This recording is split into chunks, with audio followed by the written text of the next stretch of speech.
Well, Bucks, the Herald Sun's reported this morning that Gary Pert has addressed the playing group and guaranteed them, and some, I guess, perhaps potential concern that you're going to be coach until the end of the year. What's your, I guess, reaction to that? Yeah, I've been told by the board that that there's no decision until the end of the season, and the players are aware of that, the footy program's aware of that, and I suppose for what it's worth, it just helps us maintain our focus week by week.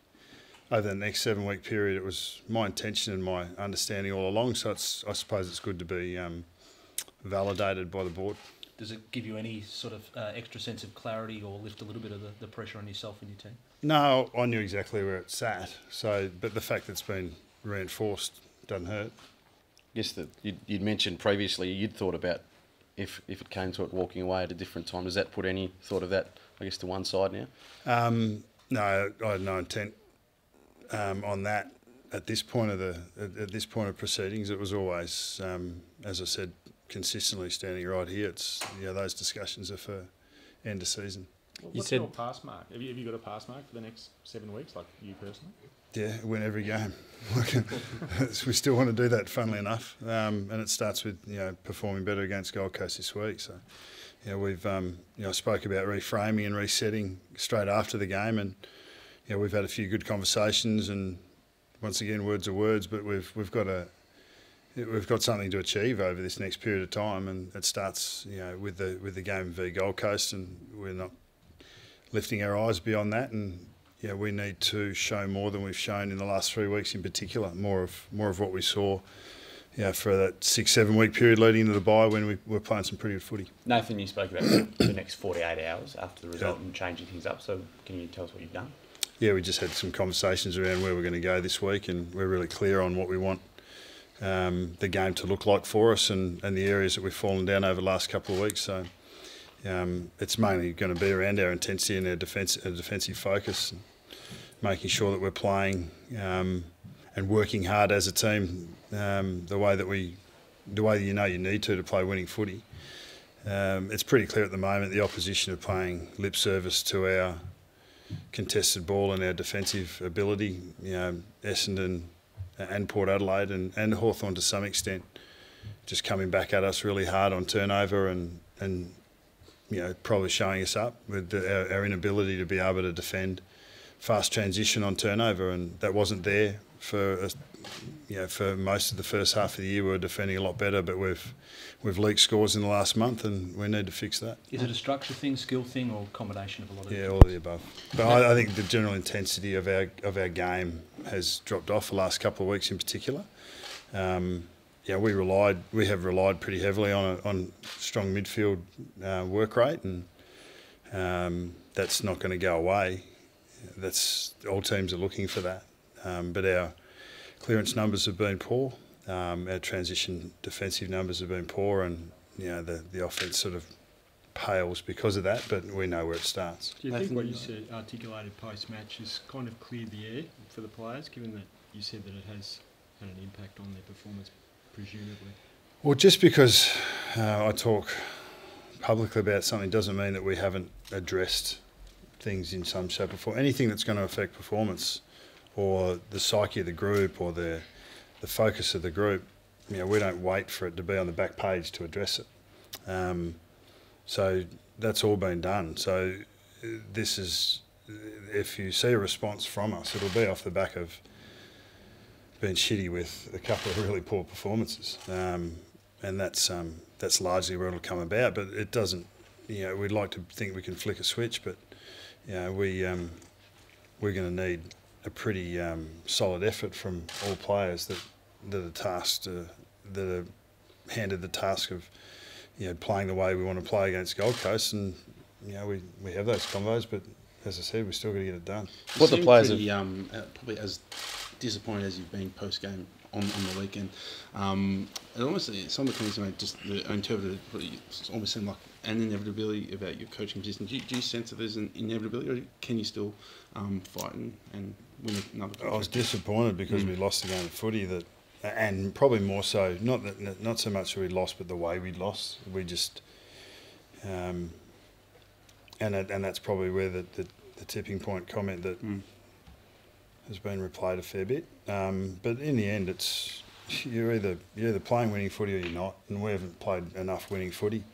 I'm not lifting my eyes, as I said. We want to see that against Gold Coast, and that's where all our focus is going, mine included. It seems like this morning's move was to provide clarity for the players, but obviously that uncertainty doesn't go away about your future. Is that a healthy environment, over 6 or 7 week period? I mean, it's still a long time. It's not going to affect the 2.5 hours that we're entrusted with on a Saturday. Did you know about the meeting this morning happening? Were you in? I was standing Were you just, in I on was the- standing just there, yeah. Do you think you'll make dramatic changes this week to try and get a bounce back into the performance? We'll make, the match committee is charged with picking a team that we think is going to win a game of footy, and we'll continue to do that.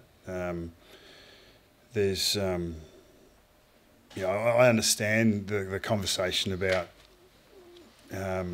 testing the depth of your list and doing all of that. We're doing that. We're doing that, and we have continued to do it. Not just coaching for now, but for the future. You have a look at who's in the side and the young players that we've supported through some form patches up and down at times. But we'll continue to coach for now and for the future of the club by playing the players that we believe have earned their opportunity and reward performance. And part of that is actually penalising poor performance, which we need to do. We need to maintain integrity in selection to maintain integrity in our footy program. So you still feel like your message is getting through to your players? They wouldn't have been under any illusions about how disappointed I was with the last couple of weeks in particular, and we've had some strong conversations, strong chats, and we'll see if we get a response. Is it hard? I've been in a situation a few times before. Is it hard to motivate players when finals is just about out of the question? That's more about what I was talking about post the game on the weekend. But the players play. There's plenty of different motivations for why they put effort, why you put effort in, why someone would work hard, why someone would go through the hard yards to be able to earn success. And there's no shortcuts with that.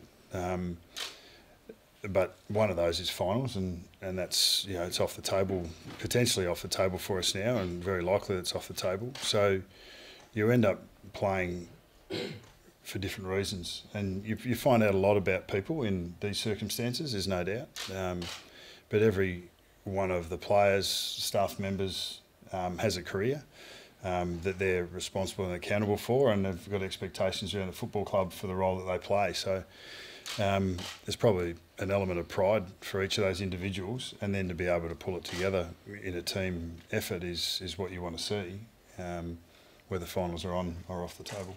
With I guess with finals now almost off the table, and we go back to your comments late last year, does that almost make it almost impossible to keep your job, or how do you sort of see that situation? I've been pretty consistent with that. We'll leave that for another time. How tough's it been personally, Bucks, the last couple of weeks? I've had great support.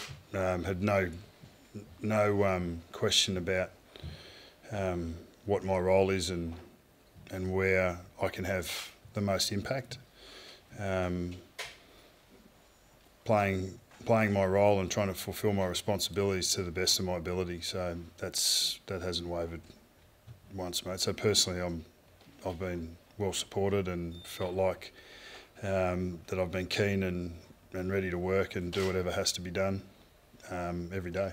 Your players have come out really strongly. Adam Trelaw in particular on Sunday on our show was really strong about supporting you and playing under you. Do you take much from that, or are you more focused on what you see on the train track in the field? Oh, yeah, well, no, it's great to hear that. But once again, performance is king. So, we need to back up our words, whether it's players or coaches or the club in general. We need to back up our words. You don't get any pats on the back for talking about things. You get pats on the back for actually doing it. So performance is all that really matters for me and for us.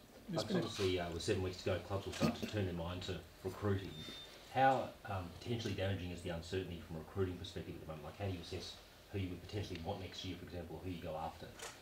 Yeah, I'm part of a larger list management committee, which has a longer shelf life than just the season by season. So those things, we believe we've been able to manage and will continue to manage. But that's not. It is clearly part of my brief, but it's something that we've considered internally and that Decca has got a handle on. Just Jeremy Howe and Darcy Moore, are they a chance to come back this week? Yeah, Darcy trained strongly and looks like he'll prove his fitness, train Thursday and be right to go. And how he got through what he needed to, but he probably got a little bit more to prove before he'd be cleared to play. And Wellesley looked like he was quite strong. Yeah, see a chance. He's moving. He'll play this week. Yep. And we'll assess, whether, and obviously in conversation with him as well. Probably he's been out for quite a while, and we want to make sure that when he comes back in, that he stays in. So there might be a VFL game or two to get him back up to speed. Is Rupert Wills potentially coming for Levi? Yeah, Rup's form's been pretty strong. Jared Blair's been first class. Maney's had greater impact in the last month at VFL level, kicking goals and playing role. Acey went back and played really well. So the VFL program won 4 of the last 5. They've had a little bit more continuity, and the young players, the depth of our list has been tested there as well, and just taking steps and improving. So, but Rupert has been really strong, 2.5 games back, and he's a contested ball beast. So it is an area we've fallen down, and it'll be something that we'll talk about pretty strongly this afternoon. Sorry to back over it. Is the next 7 weeks a holding pattern now, or can you still progress as a club? Absolutely, we can. And the next 7 weeks will be looked after by this weekend, first and foremost. So that's where we'll put all our energy. Just on the recruiting, what are some of the major holes, I guess, for next year? You obviously got a lot of midfielders. A lot's been spoken about your recruiting. Yeah, well, let's talk about that later. You mentioned post-match, Bucks, that you might just throw a young player in to give everyone a bit of a bounce before their time. Have you over the next 7 weeks? Or potentially, yeah. Potentially. Cheers. Thanks, guys.